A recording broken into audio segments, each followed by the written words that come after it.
Olá, meus amigos, estamos aqui em mais uma temporada e agora nós estamos no Pestana Orlando. Essa temporada promete. Você que nos assiste, você que quer saber mais sobre mais insights, mais sobre a programação do Na Mesa com Deji Mentel, essa tá estourando, tá estourando.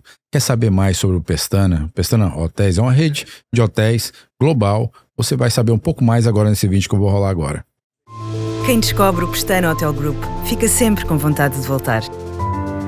Porque encontra mais de 100 hotéis espalhados pelos 4 cantos do mundo e fica a conhecer as 4 marcas Pestana: Hotels & Resorts, Pousadas de Portugal, Collection e Pestana CR7 Lifestyle. Agora só falta descobrir onde vai querer ficar. Hoje nós estamos aqui com um grande, ilustre convidado, que é o Sam Jolin, que vai falar um pouco sobre a história dele, a vida dele e o que ele faz hoje. Sam, seja bem-vindo. Obrigado, pô. Obrigado pelo convite. É um prazer enorme poder estar aqui. Trocar uma ideia, né, sobre como melhorar a vida de alguma forma. Olha só, como melhorar a vida de alguma forma. Todos estão querendo melhorar de vida. Todos estão querendo saber o melhor caminho, todos estão querendo saber a receita de como fazer. E eu te falo uma coisa, você que está aí tentando, né, alcançar o seu sonho, eu vou te dizer um detalhe. Você vai aprender hoje. Se você quer entender o que você precisa na sua mente, organizar, né, para você conseguir chegar ao seu objetivo, o Sam vai falar muito bem sobre isso e com maestria. Mas primeiramente, antes dele chegar nesse local aonde você está querendo, eu quero que ele fale um pouco da vida dele, porque você tem que aprender alguns insights. Porque aqui nós entrevistamos e batemos papo com pessoas normais, seres humanos normais, que conseguiram ter sucesso de uma forma normal, é claro, com disciplina e também com bastante resiliência. Sam, de onde você veio? Conta um pouco da sua história no começo, quando você começou. Eu sou de um lugar longínquo chamado São Miguel Paulista, que fica na zona leste de São Paulo. Olha. Então é um lugar muito, muito pobre. Um lugar assim que... Gosto de usar como um exemplo a tragédia que aconteceu no Rio Grande do Sul, em 2024, né? Foi aquilo horrível, ficou alagado por um tempão. E basicamente eu nasci num lugar que aquilo acontecia recorrentemente. Todo ano ficava alagado semanas, às vezes meses ali. Tanto que o lugar que eu morava do lado chamava Jardim Pantanal. E pra quem conhece São Paulo, você tá indo ali pra Marginal ali, pegando a Ayrton Senna pro aeroporto, você passa do lado assim. E era um lugar muito pobre, era um lugar muito sem expectativas, né? E eu, durante muito tempo até eu achava que eu era rico. Que a gente tinha uma casa, a gente tinha um carro, sabe? E eu descobri que a gente não era rico, é que a gente morava num lugar tão pobre que você ser menos pobre ali parecia que você estava muito bem.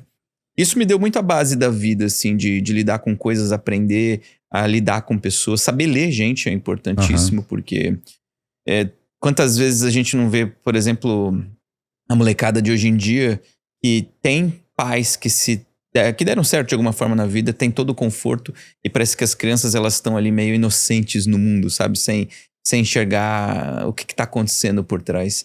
E a vida me deu muito disso. E a ideia toda que não tinha perspectiva.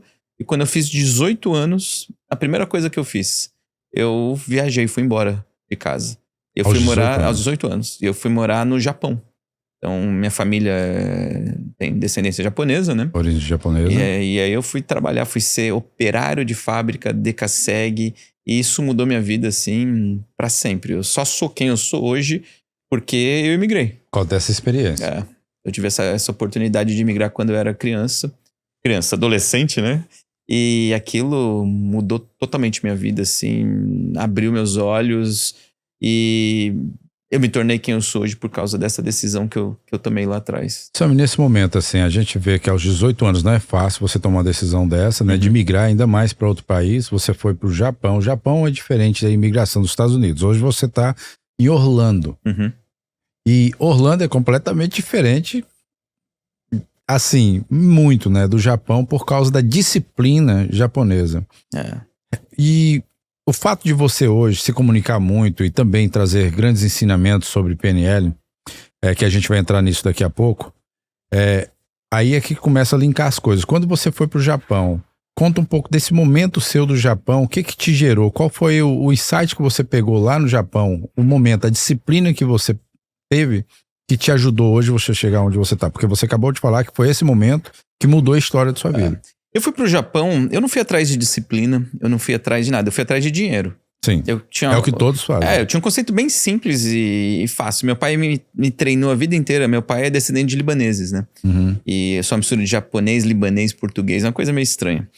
E eu ouvi a vida inteira que você é feliz quando você ganha seu próprio dinheiro. Quando você tem condição de comprar suas coisas, pagar suas contas. Isso na minha cabeça do meu pai, ou pelo menos na boca dele, ele sempre me vendeu que era felicidade. Então, quando eu ganhava muito pouco, meus trabalhos nunca davam muito certo. Eu lembro que eu tinha um salário que eu trabalhava das 6, 7 da manhã até as 5 da tarde, eu ganhava R$200 por mês. Era um pouco menos, 178. Uau! E eu trabalhava num pet shop.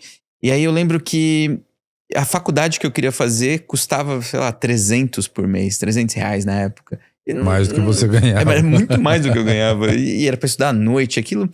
A conta não fechava na minha cabeça. E aí eu fui pro Japão. E quando eu comecei a trabalhar de operário, assim, eu não piscar de olhos, do dia pra noite eu ganhava $3.000 por mês, $3.000, $4.000 às vezes, se trabalhasse muito. Uhum. E aquilo, uau. Na época o dólar não tinha uma discrepância tão grande que nem hoje, né? Valia, sei lá, 2 por 1, 1 e pouco por 1. Sim. Mas era muito mais do que eu fazia. E eu achava que aquilo era maravilhoso. Mas começou um problema muito grande. Eu comecei a perceber que minha vida era muito triste. Porque eu acordava cedo, eu trabalhava o dia inteiro numa fábrica, eu rendia muito, chegava em casa exausto. Qual era a sua carga horária? Você quer saber mesmo? Sim. Eu chegava a trabalhar uma média de 18 horas por dia de fábrica. Por que é importante ressaltar isso? Porque a gente vê muitos imigrantes com o mesmo problema, com sim. o mesmo problema, mesma situação. Então... por que serve isso? Pra gente entender que, tipo assim, ok, hoje tá aqui o Sam, tá um cara que fez $1 milhão com 25 anos de idade, mas... 27 anos de idade, mas vamos lá olhar o começo, porque é a situação que acontece com muitos imigrantes. Sim. As pessoas querem vir para os Estados Unidos, tá pensando também que vai chegar aqui, vai trabalhar, por exemplo, vou fazer uma coisa simples e não vai ter sucesso com aquilo. Não é bem assim. Sim. Então, a sua carga horária, olha só para você ver, você falando aí que chegou a carga horária de 18. Média, 18 horas. 18 eu cheguei a trabalhar horas. 36 horas sem parar. De uma vez. Que isso? Entrei na sexta, saí no domingo. E no Japão existe um negócio que chama turno Nikotai. Ni é 2, Kotai é turno. Então são 2 turnos. Funciona assim, ó. À noite se ganha mais. Só que todo mundo quer trabalhar à noite por causa disso. Então eles fazem essa bondade para a humanidade, que é trabalhar invertido toda semana. Então uma semana o pessoal trabalha no turno da manhã até a noite, né? E no outro trabalha da noite até a tarde.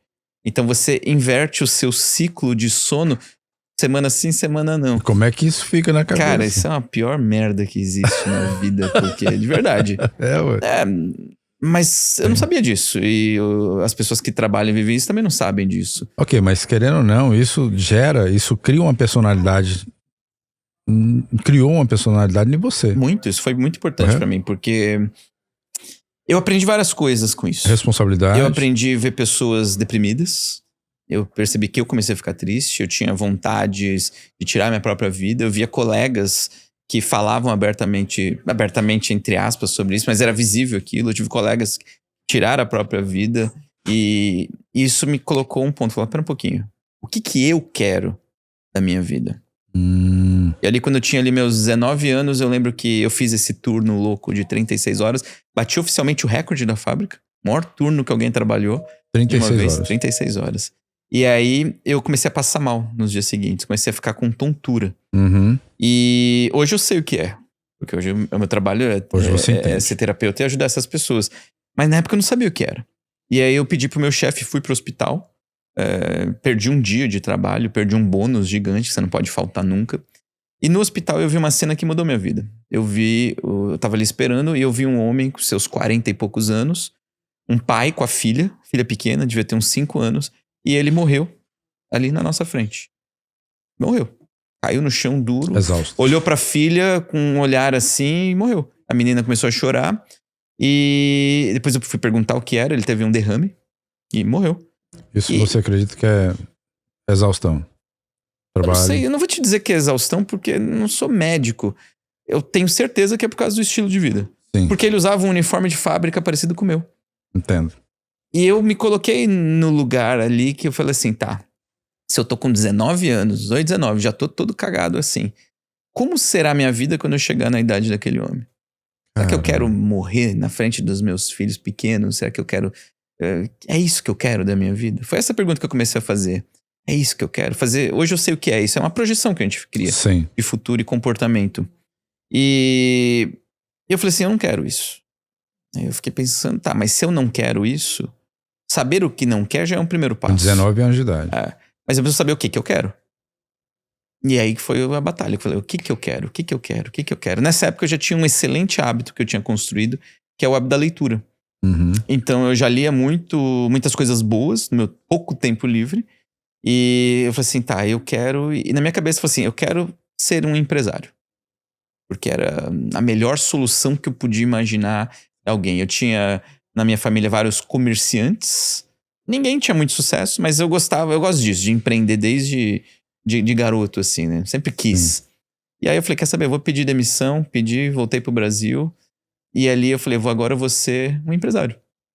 E aí começou uma jornada muito maluca. Porque eu entrei em vários cursos. Como você faz pra virar um empresário? Eu fui estudar empreendedorismo. Fui estudar, exatamente. E aí eu comprei tudo que você imaginar de curso que tinha naquela época. Eu tô falando de algo que aconteceu há 20 anos. E fui fazer um monte de cursos do Sebrae, de empreendedorismo, fluxo de caixa, controle de folha de pagamento, essas coisas gostosas. Você não fez o Empretec, não? Fiz o Empretec. Fiz o Empretec. Ganhei o prêmio do Empretec. Fiz o Empretec também. Fiz um monte de coisa. E aí quando eu fiz tudo isso, eu olhei pro bando de apostila que eu juntei em 6 meses. E eu falei, cara, tá, o que eu faço com isso tudo? Eu não conseguia fazer nada. Eu me senti com uma obesidade mental sem tamanho. Que eu conhecia, eu sabia muita coisa, mas eu não conseguia pôr em prática. Eu tava preso. E tava pior, porque eu não tava nem ganhando salário. Eu não tava nem recebendo. Eu só tinha ideia, plano, vontade, mas eu não sabia como fazer. Eu tinha medo. E aí uma colega me deu um presente. Eu não sei se na sua vida você já teve a chance de encontrar mentores e ganhar presentes. Eu digo que é a coisa mais linda que existe. E ela me deu um presente, ela foi minha mentora naquele dia, que mudou minha vida. Se eu pudesse mensurar em termos de dinheiro quanto o que ela me disse vale, ou teria valido, eu diria que, sei lá, todo o dinheiro que você puder imaginar, eu colocaria ali. Isso mudou a chave. Ela falou, mudou tudo. Ela falou uma frase assim, ela falou assim, você conhece PNL? E eu falei assim, já ouvi falar, já estudei. Na minha ignorância eu respondi. Ela falou assim, não, você não estudou. Se tivesse estudado de verdade, você não estaria com esse problema que você tá. Estuda, você vai gostar. Ela só me disse isso. Ela não tava me vendendo nada. Ela inclusive me indicou um lugar pra eu fazer depois que não tinha nada a ver. Fui estudar, porque ela também não conhecia. Só que era esse estudo da programação neurolinguística. E eu fiz isso, e isso mudou minha vida. Criou um capítulo novo a partir dali. E de forma assim, resumida, explica pra gente, né? Porque hoje PNL eu entendo, mas tem muita gente que não sabe o que é PNL, assim como você também naquela época. Olha só, que você já lia, você já tinha um hábito de leitura, sabia e não sabia. Tá. Explica pra gente o que é PNL. Tá. PNL significa programação neurolinguística. Basicamente, o jeito mais fácil de explicar é um conjunto de técnicas, de ferramentas que foram colocadas, adaptadas, baseadas em outras linhas terapêuticas mais antigas e que elas são extremamente pragmáticas. Então, elas prezam pelo pragmatismo, funciona ou não funciona, é bem simples. E elas são muito efetivas. Então, elas são rápidas, elas são efetivas, elas funcionam. Não tem choro. Tá funcionando ou não tá funcionando? Então você aplica e testa, vê o que acontece. E aí eu comecei a estudar isso e aquilo, falei, uau, isso é legal. Só que ainda não sabia o que era aquilo. Eu não tinha ideia do poder. O que eu vou fazer com isso? Então, por exemplo, eu aprendi, tem uma técnica da PNL que chama cura rápida de fobia. Tá? Quer dizer, uma pessoa ela tem uma fobia e aplicando uma técnica, em 20 minutos, 30 minutos, a pessoa deixa de ter uma fobia. Foi legal, aprendi a técnica, falei, tá, bacana. Eu tinha, sei lá, uma fobia de rato, apliquei, pô, legal, deixei de ter a fobia de rato. Não vou sair criando rato, mas, pô, se eu vejo um rato, eu não saio correndo. Minha pergunta é, que eu faço com isso? Como que eu gero benefícios na minha vida com isso? Foi aí que eu comecei a estudar mais e fui entendendo o processo. Porque qual é a beleza da PNL? Uhum. Não é as pessoas saírem estudando PNL só pra saber.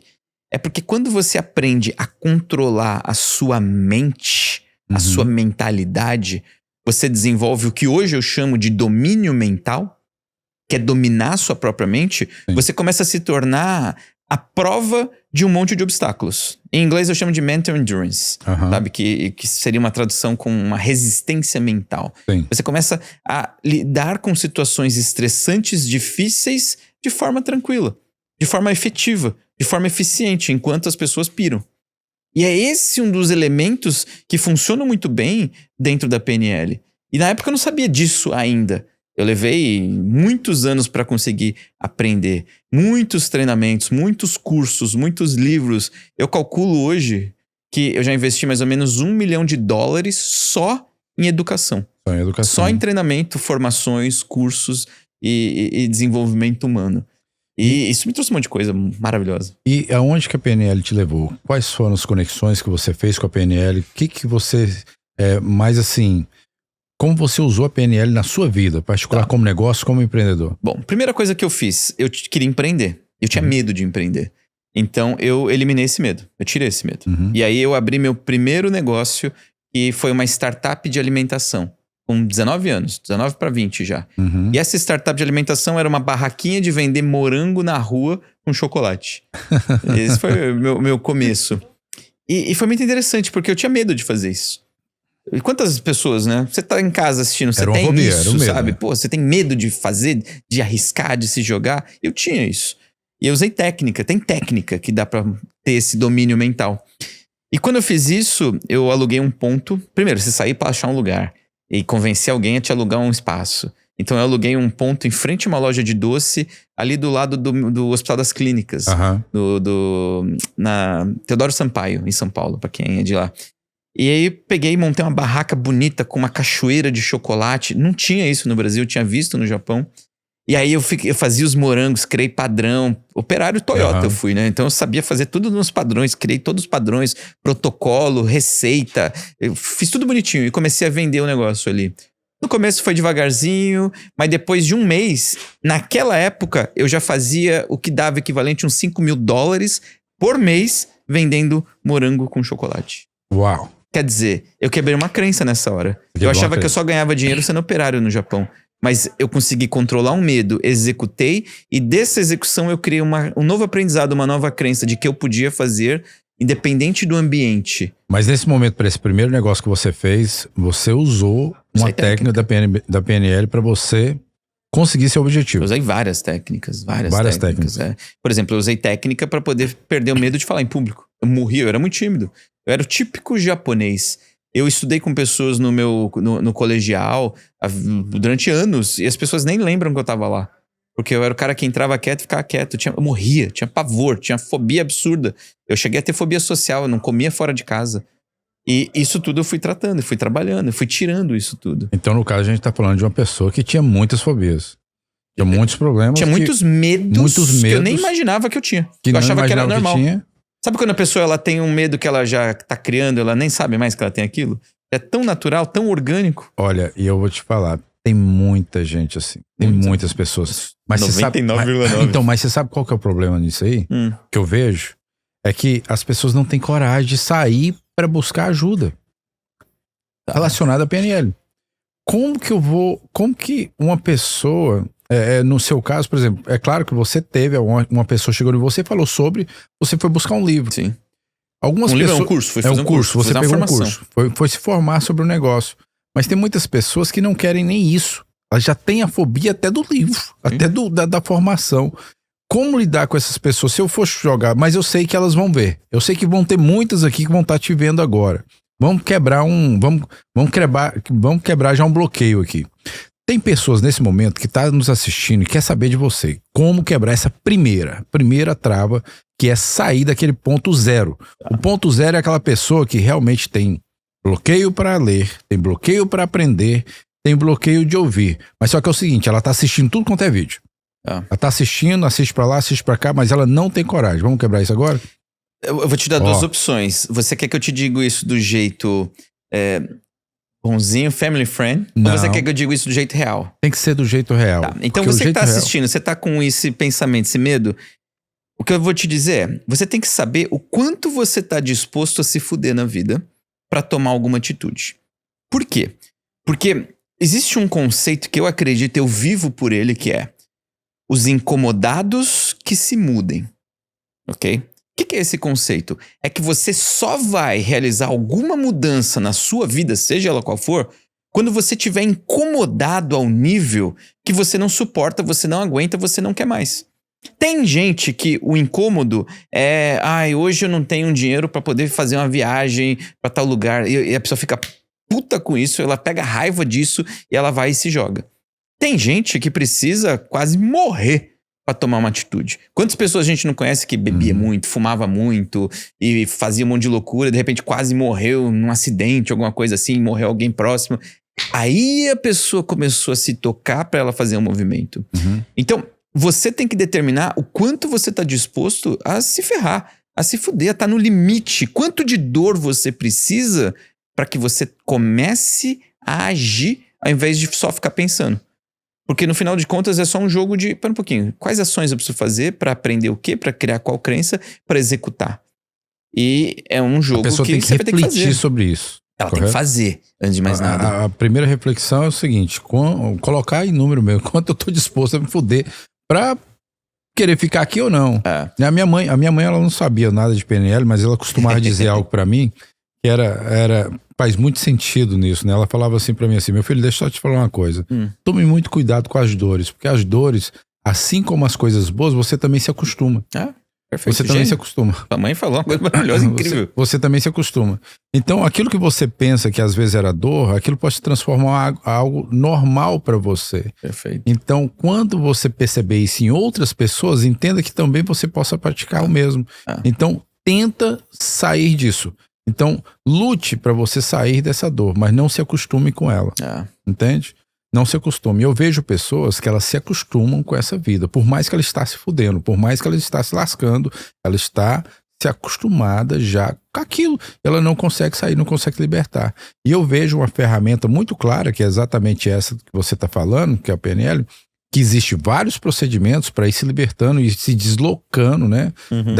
Daquele conceito básico da vida e falar assim, cara, eu preciso sair, preciso tomar uma direção, mas eu não sei como faço, eu não tenho coragem, eu não quero ler livro, eu tenho pavor de livro, eu tenho pavor de escutar esses caras, eu não quero escutar e não entende que às vezes isso é um desbloqueio que pode ser gerado. E você fala de referência, sabe? E justamente se acostumar com a dor. Eu lembro que em 2015 eu fui pra Índia dar treinamento com um escritor que eu gostava muito, gosto muito até hoje, cara, continua ativa, que é o T. Harv Eker. Não sei se você já ouviu falar dele. Ele escreveu The Secrets of Millionaire Mind, Os Segredos da Mente Milionária.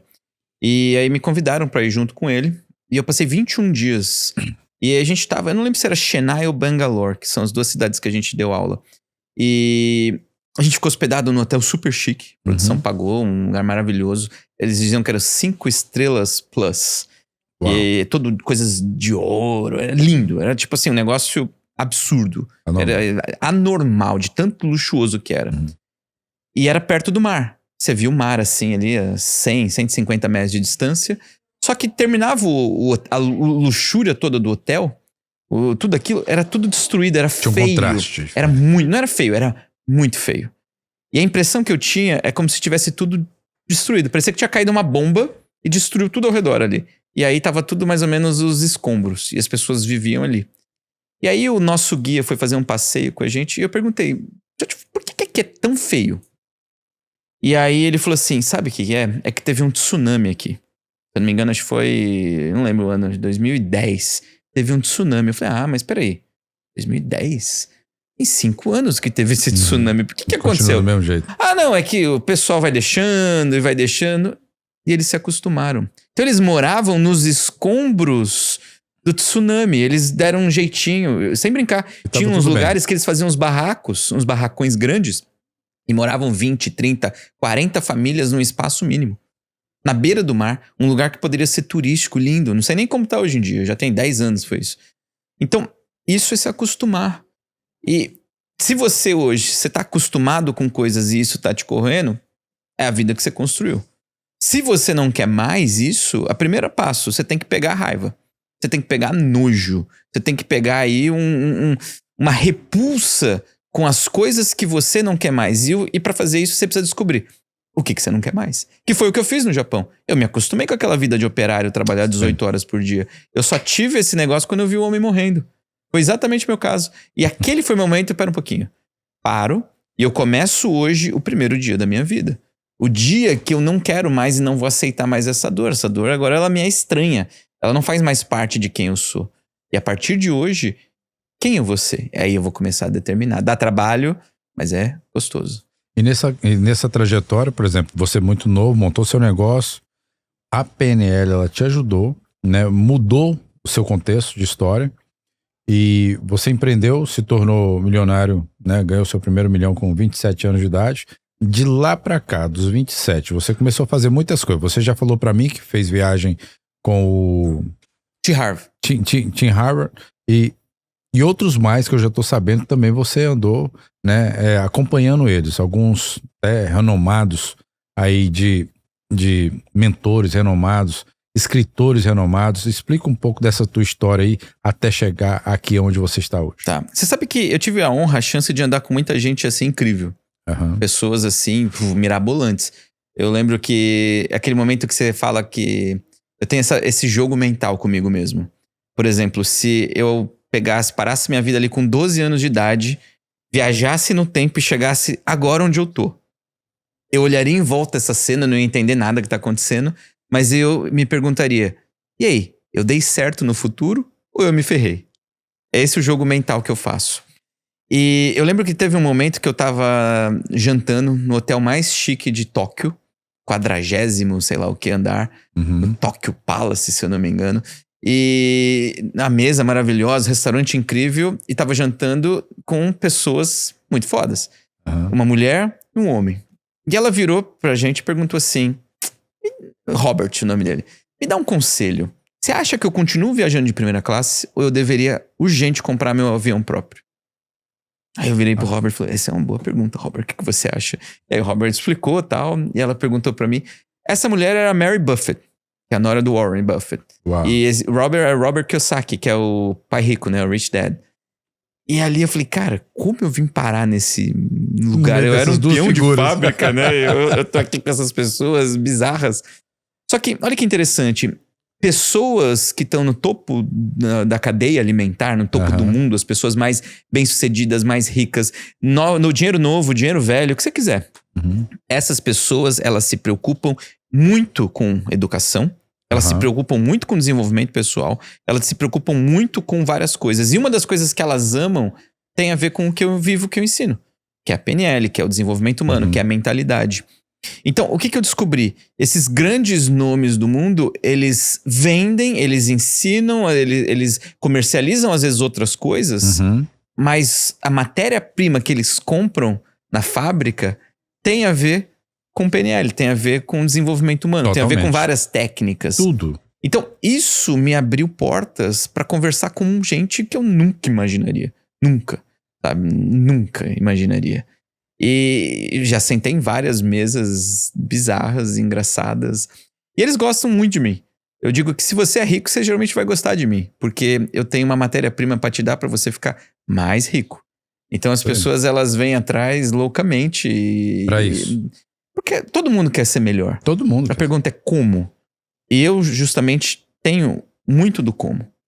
A pessoa só precisa saber usar. Agora me responda. Como eu devo fazer? Continuar de primeira classe ou comprar um jatinho? Depende do que você quer. Eu gosto muito de avião. Gosto muito de avião. Era a pergunta dela. Eu gosto muito de avião. Ao mesmo tempo que eu tenho meu lado libanês, eu sou muito pão duro. Então, eu só vou de econômica. Né? Eu sou pequenininho, eu caibo bem, eu funciono bem, eu vou de econômica. Funciona bem. E eu falei isso pra Mary e ela deu risada. Ela falou, Warren, ia adorar eu conhecer você. Ele ia falar que você tá certo. Por exemplo, eu sou muito fã do meu xará, versão mais rica, que era o homem mais rico do mundo. E que quando ele morreu, ele dividiu o dinheiro entre acho que os 4 filhos deles. E os 4 filhos dele viraram o primeiro, o segundo, o terceiro e o quarto mais rico do mundo. Que era o Sam Walton. Uau. Fundador do Walmart. O Sam Walton era tão pão duro que ele só viajava de econômica. Ele chegou a comprar um teco-teco pra fazer viagem. Botava um monte de gente no limite pra levar. Ele viajava nos lugares aqui nos Estados Unidos. E ele ficava junto com os funcionários, todo mundo no mesmo quarto. Tipo, era um monte de homens, só viajava com os homens, os vendedores. Eles botavam todo mundo no mesmo quarto, dividiam um pé pra um lado, um pé pro outro, pra ficar todo mundo pra economizar. Em vez de sair pra comer, todo mundo passava no Walmart, comprava uns lanches e picava comida e eles faziam ali. Eu sou a favor de usar o dinheiro de forma inteligente. Sim, e por que você acha que você acredita que eles fazem isso? Fazem isso porque é pão duro mesmo, quer usar ou quer economizar? Ele não precisava mais economizar, mas o que isso tem a ver? O que isso também pode ser usado na PNL para desbloquear certos sentidos? Porque às vezes a pessoa, vou falar uma coisa relacionada, já que você tocou no assunto, a gente tá falando aqui. Warren Buffett, um homem extremamente rico, muito rico, tá entre os 10 do mundo. Dinheiro não é problema, correto? Tá. Mas ele tem um estilo de vida para ele que para ele é tranquilo, é aquilo lá, ele tem o seu luxo, é aquilo que entrega para ele, não somente ele, mas outros grandes empreendedores também, outros grandes investidores. Mas existe uma solução para isso? A pessoa tem que desfrutar? Não tem. Hoje eu sei que você voa de econômico, mas, por exemplo, se tratando de uma viagem, você quer curtir uma viagem, você quer ter um ambiente de luxo, você tem esse desejo ou não? Ou... não tem muito, não. Sabe que pra mim tem tudo a ver com o que você busca. Então, normalmente, a busca do luxo, ela tá muito mais conectada à busca de aprovação. Tá? Então, aí a gente vai entrar todo num lado terapêutico, tá? Sim. Porque, assim, por que eu quero um relógio chique, eu quero um carro chique, eu quero parecer muito bem de vida? Eu descobri, morando, por exemplo, aqui em Orlando, que existe um mercado de locação de carro de luxo para residentes que vão receber familiares.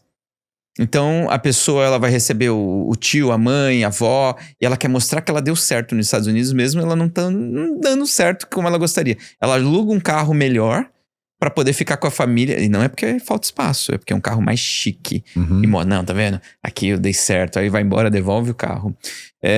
Isso tem a ver com busca de aprovação. Busca de aprovação tem a ver com a busca do amor. E busca do amor tem a ver com uma boa base familiar. Então...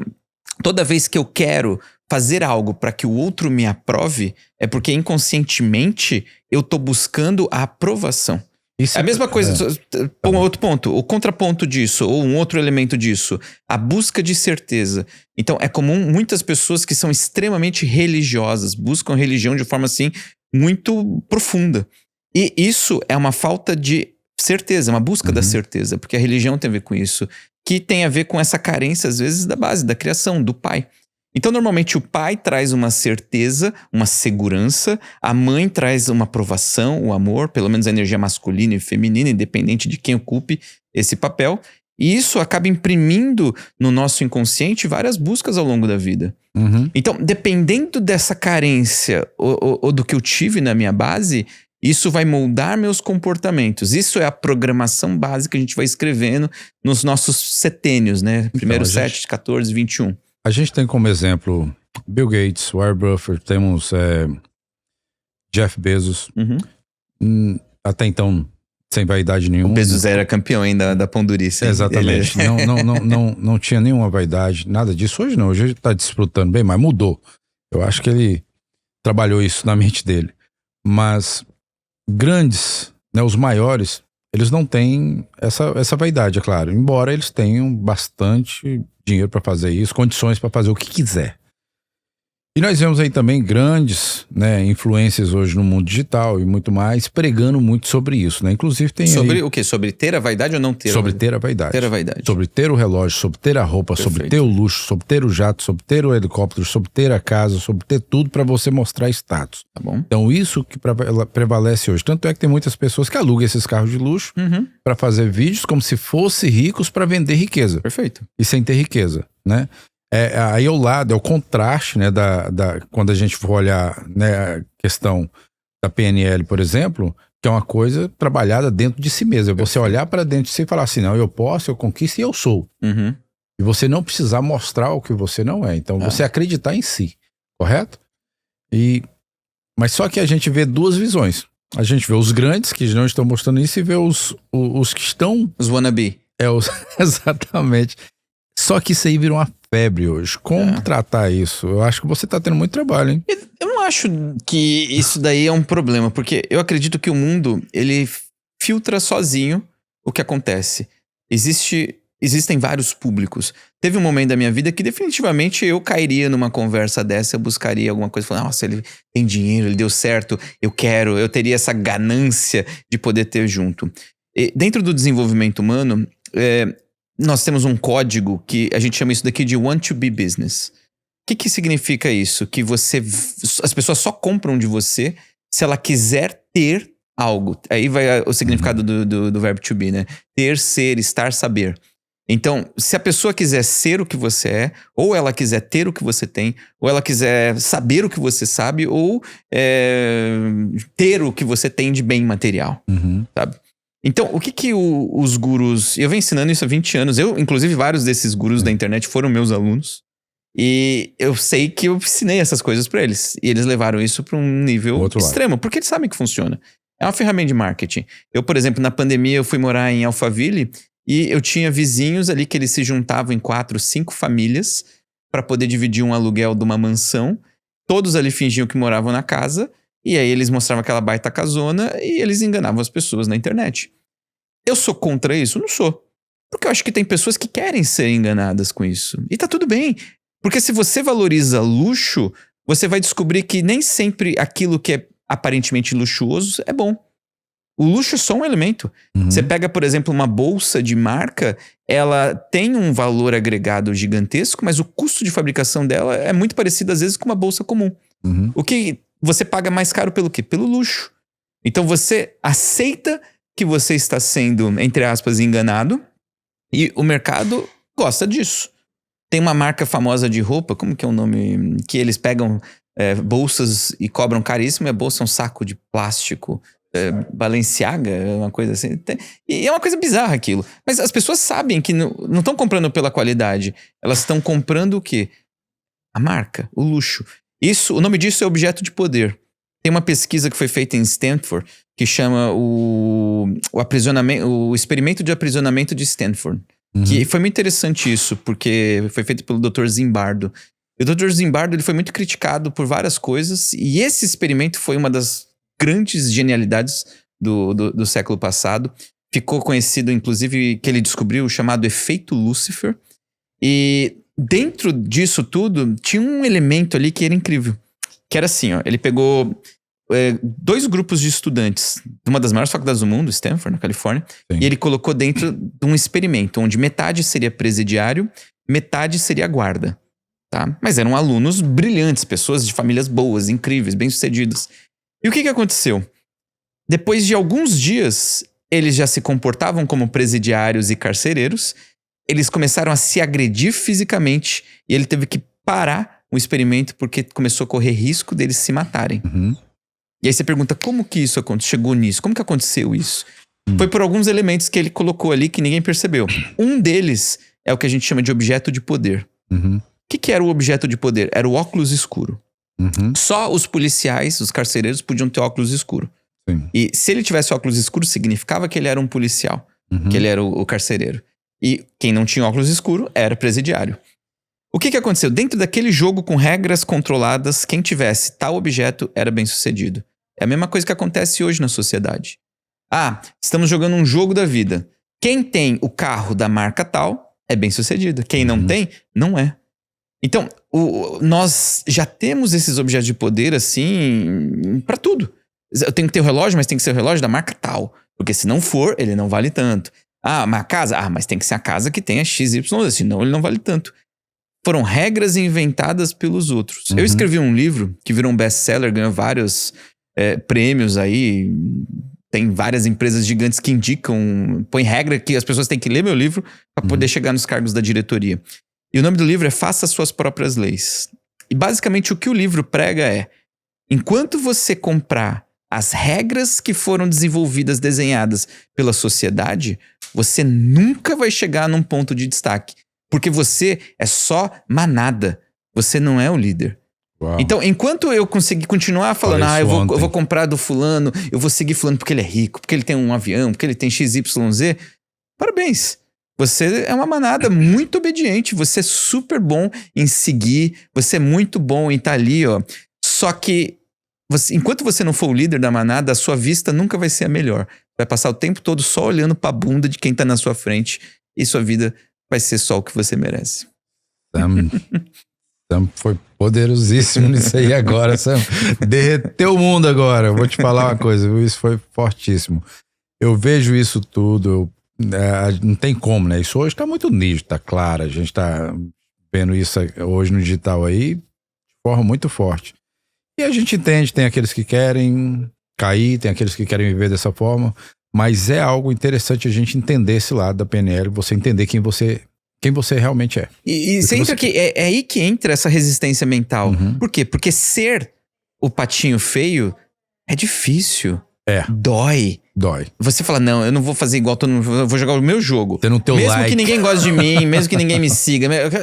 É difícil. É aí que entra o domínio mental, a resistência mental. É o quanto de desconforto você aguenta, é o que vai montar isso. Se você pegar os vídeos do Bezos lá atrás, que a empresa dele começou a ser negociada na bolsa, e ele já era uma empresa bilionária, e aí foram no escritório, tem uma matéria do 60 Minutes disso, vão no escritório dele e ele tá lá numa mesa feita de porta, que ele tinha essa tradição, sentado na cadeira de plástico, dirigindo um Corolla velho pra caramba, e a pessoa falava, você não precisa mais fingir esse jogo, você não precisa mais disso, por que você continua fazendo isso?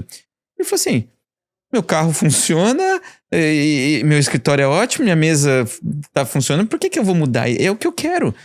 Pô, o Zuckerberg até esses dias, ele tava com o Honda Fit 2000 dele.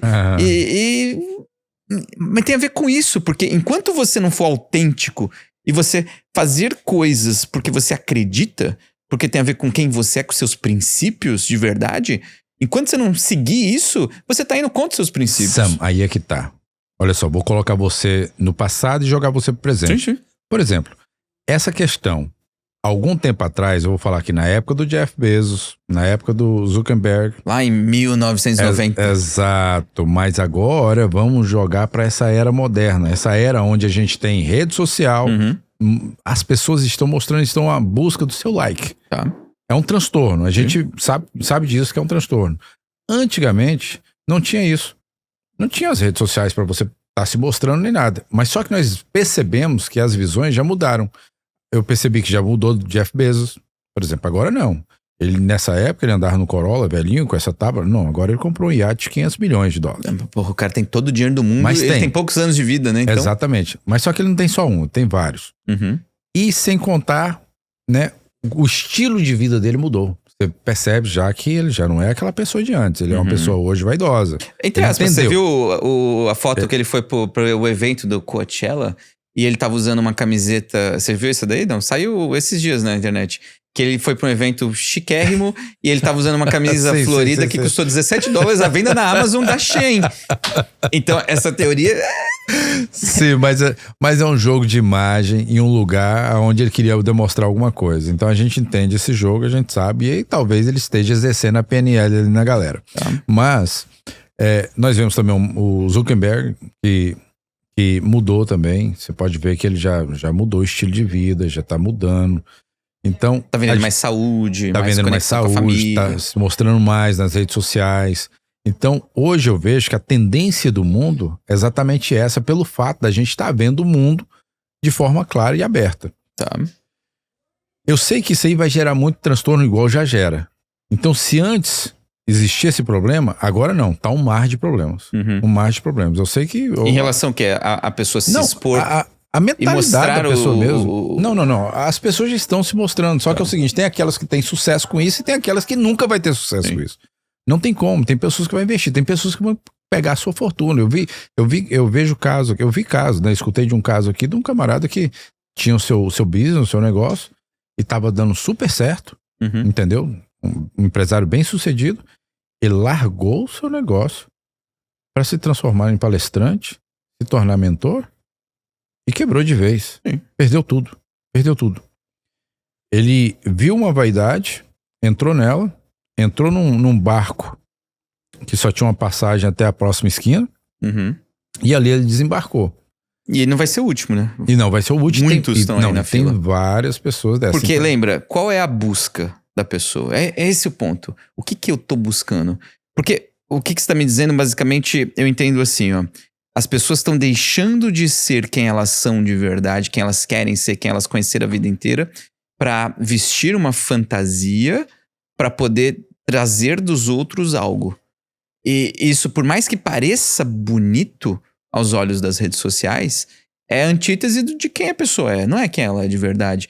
Se eu for na casa dela, às vezes ela não é daquele jeito, ela não quer parecer aquilo. E é legal porque a gente começa a entender assim, tá, o que ela tá buscando? É aprovação? É amor? Quer dizer, por que ela não faz uma terapia? Por que ela não faz um processo de PNL? A gente trabalha isso e em 20 minutos ela tira esse vazio de dentro dela e ela não precisa mais de 1 milhão de likes ou ter um like pra quem ela não é de verdade. Olha só. E aí que é a beleza do desenvolvimento humano. Isso aí.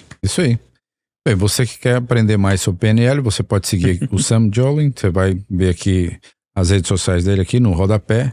E você vai poder ter muito mais, adquirir muito mais conhecimento sobre isso para você entender o que é a sua mente e você não cair nas ilusões da vida. E muito pelo contrário, você criar suas próprias leis, né? Leis internas em você para gerar crescimento e força, um poder interno que você venha conseguir alguma coisa, algum êxito nessa vida.